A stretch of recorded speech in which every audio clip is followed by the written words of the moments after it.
वो कि कोई किसी भी भेष में रहे, चाहे साधे में रहे चाहे गिरस्त में रहे, वो साधु के समान पूजा जाता है।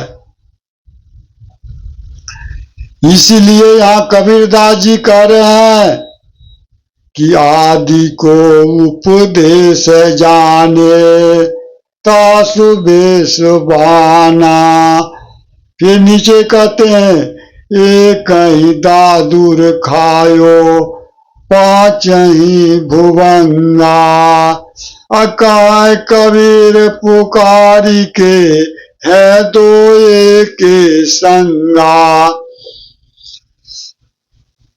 कबीरदास जी कह रहे हैं कि यहाँ पर जो है एक दादुर ने 5 सर्प को एक ही बार में निगल गया, एक मेढक ने 5 सर्पों को एक ही बार में निगल गया। यानी सब कुछ उल्टा ही हो रहा है इस संसार में। संत कबीरदास जी कहते हैं कि एक ही दादुर 5 सर्पों को एक ही बार में निगल गया। कहने का आशय यह है, तात्पर्य यह है कि मनुष्य के अंदर जो विषयाशक्ति रूपी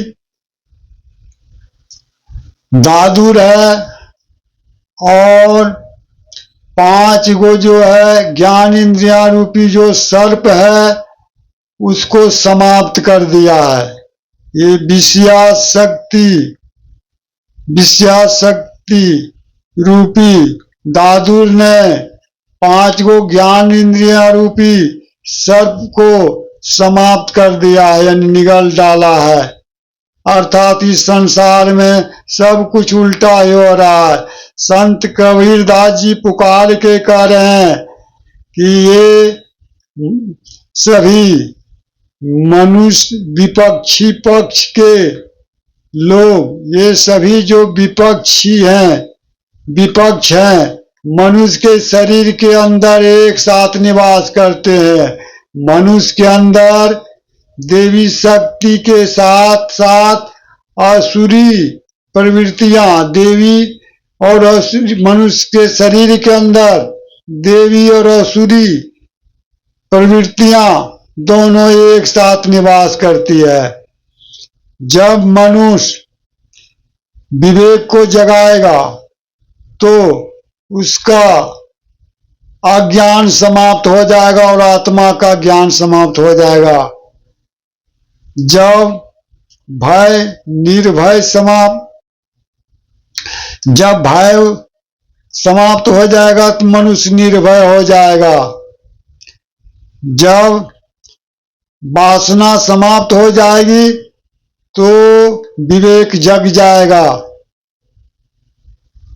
इसीलिए मानव को कह रहे, मानव संभल के रहो इस संसार में, अर्थात विचार से चलो, सावधान होकर चलो। यदि तुम वह विवेक को समाप्त कर दोगे तो विवेक आप ही आप जाग जाएगा, यानी ज्ञान प्राप्त हो जाएगा। और चंचलता रूपी मन को समाप्त कर दोगे तो शांति प्राप्त हो जाएगा। जो शांति को प्राप्त करते हैं वो संत कहलाते हैं। इसीलिए यहाँ पर कबीरदास जी बता रहे हैं कि जो है ये संसार में सब उल्टा ही हो रहा है। इसको यदि उलट दें तो सही ज्ञान प्राप्त हो जाएगा, आत्मा की परख हो जाएगा।